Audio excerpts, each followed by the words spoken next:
त्या दिसा म्हाकाय आमंत्रण आसलें मिटिंगेचें, पूण हांव आउट ऑफ स्टेशन आसलो काही कामा निमित्तान, त्या खातीर हांव त्या मिटिंगेक पावलो ना. आनी आज आमी पळयता की देशभर जो इलेक्शनाचो रिजल्ट आमच्या समोर आसा आज, तातूंत एक सिद्ध जाता की जो भारतीय जनता पक्षाचे लीडर त्यांच्यानी 3 नारे दिल्ले. एक नारो म्हणजे अब की बार 400 पार, थंय ते फेल गेले.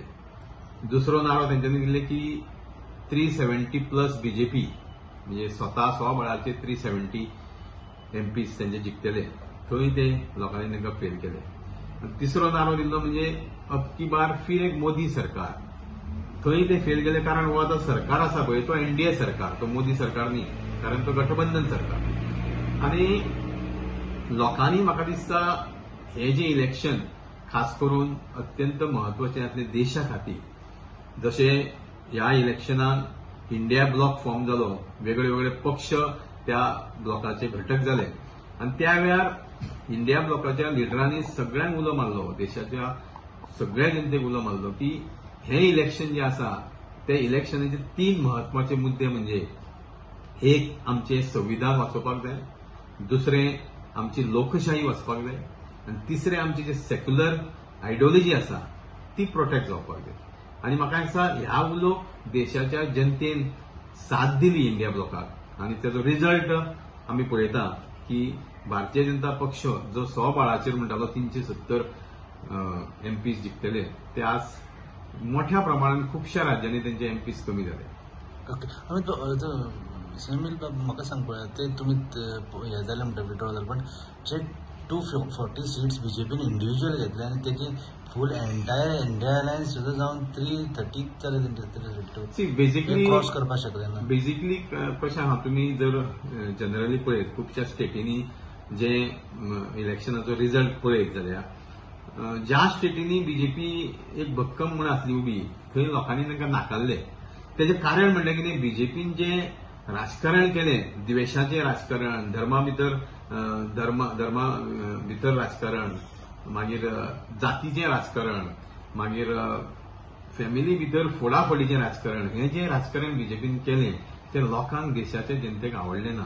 म्हणूनच खंय तरी हे आज जो रिजल्ट पळोवपाक मेळटा ताचो हो परिणाम जाल्लो आसा. कारण ह्या इलेक्शनाक जे मुद्दे जे आसले ते अत्यंत गंभीर आसले. कारण आज आमी पळयता की देशाचो प्रधानमंत्री कोणीय जावं, खंयच्याय पक्षाचो जावं, खंयचोय व्यक्ती जावं, पण महत्वाचें कितें, आमची देशाची अखंडता म्हणजे लोकशाही, जी खंय तरी देश अखंड उरतलो जाल्यार लोकशाही भक्कम जायी, आणि ती आज म्हाका दिसता देशाच्या जनतेन दवरलेली आसा. ते सगळें श्रेय ह्या देशाच्या जनतेक वयता. कारण हे जे मुद्दे, ह्या मुद्द्याचेर जे इलेक्शन लडिल्लें आसा त्या मुद्द्याचेर, 3 मुद्द्याचेर देशाच्या जनतेन इंडिया अलायन्साक साथ दिल्ली आसा. पण इंडिया अलायन्सात तुमकां नॉर्थ गोवान काय सपोर्ट मेळना, 1 लाख लीड मार्जिन घेवन बीजेपी जिखले ते. आता कशें आहा, तेजे वेगळे वेगळे कारण आसतले. पळय तुमी जर पळयत गोंयान ते म्हणटाले गोंयान तेंचे कडेन 33 आमदार आसा, तातूंतले नॉर्थांतले तेंचे कडेन जवळ जवळ 18 आमदार आसा. तेंचे कडेन सगळ्यो एजन्सी, म्हणजे भारतीय जनता पक्षान म्हाका दिसता ह्या इलेक्शनाक प्रत्येक गोष्टीचो वापर केलो, आणि खंय तरी इंडिया अलायन्साचो कॅन्डिडेट उशिरा डिक्लेअर जालो, ताकाय कमी वेळ मेळ्ळो, प्रचार करपाक ताका टायम नासलो. मागीर काँग्रेस पक्षाचे अकाउंटूय जे आमकां खबर आसा की फ्रीज केल्ले. म्हणजे तशें पळोवंक गेल्यार भारतीय जनता पक्षाची बाजू अत्यंत भक्कम आसली, पण तरी आसतना लढत ही झाली. आमी नॉर्थाचे उलयता, आमी सावथाचे उलया. कारण सावथाक ज्या पद्दतीन इट वॉज म्हणजे लोकशाही जिखली, म्हणजे पैशाचे अगेन्स्ट लोक जिखले. आमी जर सावथाचो रिजल्ट पळयत जाल्यार, पण बरी गोष्ट कारण की जे भारतीय जनता पक्षाचे आज हांगा 33 आमदार आसून सुद्धा तांकां 50% सीट मेळ्ळे, एकूच सीट मेळ्ळी. आनी जर नॉर्थान पळयत जाल्यार 4च कॉन्स्टिट्युन्सी इंडिया अलायन्साक लीड मेळ्ळा, तितून कुमारजोया आसा. So this is because of your effort or India alliance? ना, कुमारजोया कॉन्स्टिट्युन्सीन जी लीड भारतीय जनता पक्षाक मेळ्ळ्या ती तशी गेल्यापेक्षा खूप कमी आसा. गेल्या लोकसभेच्या इलेक्शनाक भारतीय जनता पक्षाच्या उमेदवाराक 9,800 मतां पडलेली, एक खेपे 9,300 मतां पडली. म्हणजे त्यांची लीड कमी झाली आणि मतांय कमी झाली. तुम्ही जर त्या मतदारसंघाचो खास करून कुमारजुंव्या मतदारसंघापुरते जर हांव उलयत लोकसभेचे इलेक्शन जाल्यार कुमारजुंव्या मतदारसंघात एक पूर्ण फळी जी भारतीय जनता पक्षा बरोबर आसली. त्यांचे बरोबर तो लोकल आमदार आसा तो भारतीय जनता पक्षाचो.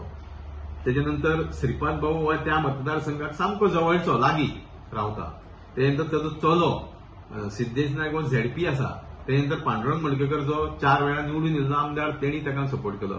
म्हणजे सगळो फोर्स जो आसलो पैशांचो फोर्स, एडमिनिस्ट्रेटिव्ह फोर्स, मागीर सरकार त्यांचो, हे सगळे लिडर्स यांचो सगळ्यांचो फोर्स त्यांच्या बरोबर आसलो. म्हणूनच म्हाका दिसता तरी आसतना सुद्धा त्यांची लीड कमी जावप ही म्हाका दिसता भारतीय जनता पक्षाक कुमारजुंव्या मतदारसंघात तरी हो सेटबॅक. लीड कमी झाली बट तरी असताना त्यांची लीड घेतली न्ही. प्रश्न कशे आहा, ज्या वेळार तुजे कडेन एडिशनल फोर्स आसता, गेल्या इलेक्शनाक, गेल्या एमपीच्या इलेक्शनाक आनी ह्या एमपीच्या इलेक्शनाक तेंचे कडेन एडिशनल खूप फोर्स आसलो. म्हणजे तांचे कडेन एडिशनल सगळ्यो गोष्टी आसून सुद्धा त्यांची लीड वाडपाक जाय आसली न्ही. ती लीड कमी जाली आणि ती लीड कमी जाली. पण इंडिया अलायन्साची जर सपोज तुम्ही मतां पळय जाल्यार तुम्ही जर बारीक विचार करीत जाल्यार आरजीन त्या मतदारसंघात 2300 मतां घेतली. ती बीजेपीच्या विरोधातली मतां.